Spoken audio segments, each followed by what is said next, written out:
Hello, all the students here. I shall say something about the electric and the magnetic field today. Myself, as you know, Dr. S. Chandrav, Associate Professor in Physics, Department of Physics, Savang SK Mahavidyalaya under Vidyasagar University.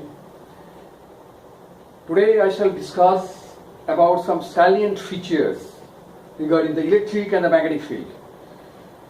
So here I should start with some equations that the force, electric force, that is, as you know, that is equal to Q1 Q2 by 4 pi epsilon 0 r square. And if you consider the force, magnetic force, then suppose it is, you can write at F suffix E and you can write it at F suffix M. So that will be equal to mu 0. This is mu 0 by 4 pi M1 M2 by r square. So almost the same formula here. Epsilon 0 is here. Epsilon 0 is directly constant. Mu 0 is the permeability, magnetic permeability. Q1 and Q2 both are charges, and they are at r distance apart. Here M1 M2 is the pole strength of the magnetic field. They are also at r distance apart. Now if you go for the electric field, that electric field is a vector quantity.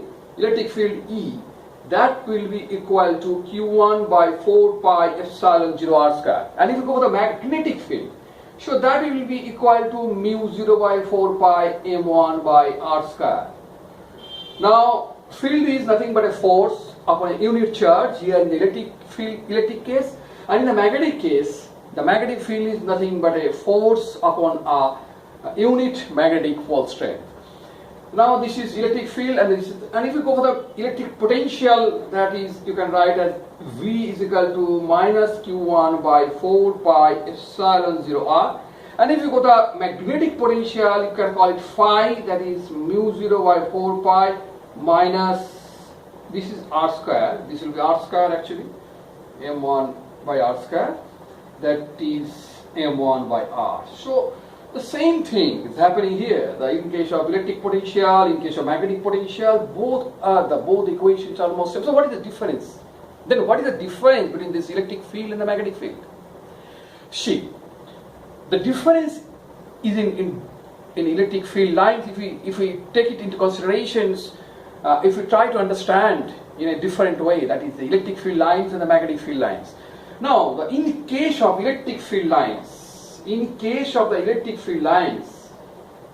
see very well that if there is a positive charge and if there is a negative charge, then the electric field lines will emerge from these positive charges and it will enter the negative charges. And here in case of magnetic field also, if you have a north pole and if you have a south pole, then the magnetic field lines will emerge from the north pole and it will enter the south pole. And here, from south again, it will go to the north. And here, in case of electric field, there is no field lines that is coming out from these negative charges and going for the positive charges. So, what is the difference? The difference here, the electric field lines are not closed, but here the magnetic field lines are closed. Magnetic field lines are closed, that's why we have one equation, divergence V is equal to 0. But here divergence E is not equals to 0. We have a Gauss's law. Is not equals to 0. Divergence D is not equal to 0. This is equal to some amount of charges, Q0 by 4 pi epsilon 0, as you know. Now, here the magnetic field and in case of electric field, very well we have now understood that magnetic field divergence V is equal to 0 in case of. So this is the only one difference. And if this difference you omit, then we have this electric field and magnetic field both are equal. So here in that point we have that Ampere's theorem. What Ampere's theorem says?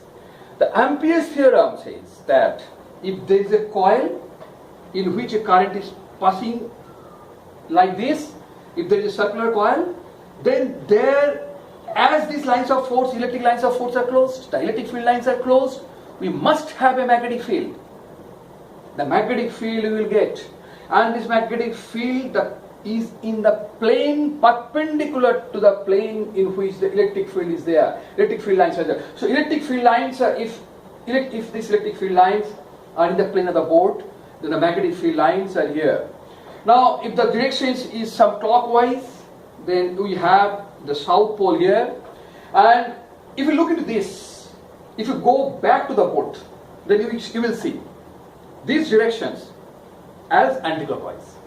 If you look from this side, you can very well understand that this is a clockwise direction. You just assume that if you're in the back side, these directions you will see in the anticlockwise. So there the north pole appears. So from south pole and north pole, this board, south pole, and here in the back side there is a north pole. So from south to north, in between these, there is the magnetic field lines, and from north to south it will come out like this in a perpendicular directions. So what happens? Actually the magnetic field lines here in the perpendicular plane, perpendicular to this board, and in the board, in the plane of the board, there is electric field lines. This is being told by the Ampere's theorem. And what equations? Biot-Savart law. So very well known equations. You all know that's Biot-Savart law. Here in this Biot-Savart law we have H is equal to I dl sine theta by r square. Now if I have this dl element of length, and the theta is the angle, if r is the distance, then if the current is I here flowing, it is written here in this way, in this curved directions. Why? This is not in the straight. I have shown here in this curved like features. Why?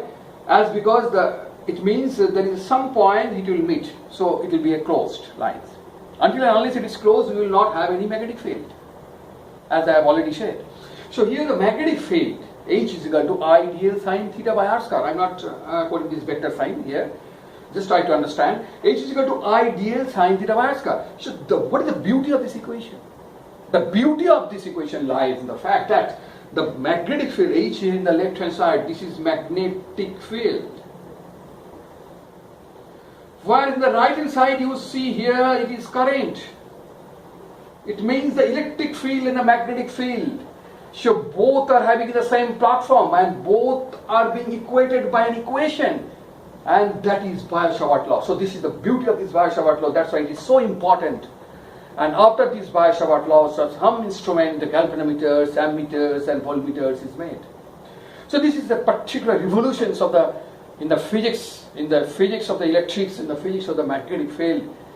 And without this knowledge, without this concept, I think the electromagnetic field, electromagnetic chapters you cannot understand until and unless you understand the electric field and the magnetic field in a separate entity, and with a entity that may be a close and with only one difference that is there. And if you can omit this difference, you have these electromagnetic pictures in your mind, in your strain. So I hope before you read this electromagnetic chapters, if you grasp this, if you have this idea, what is the electric field and what is the magnetic field? Field is a vector quantity, potential is a scalar quantity, all the magnetic field is also a vector quantity.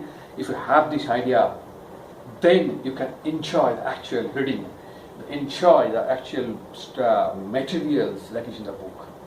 Thank you. Thank you very much. This is the end of this my session, electric and magnetic field. Listen before you read. Thank you.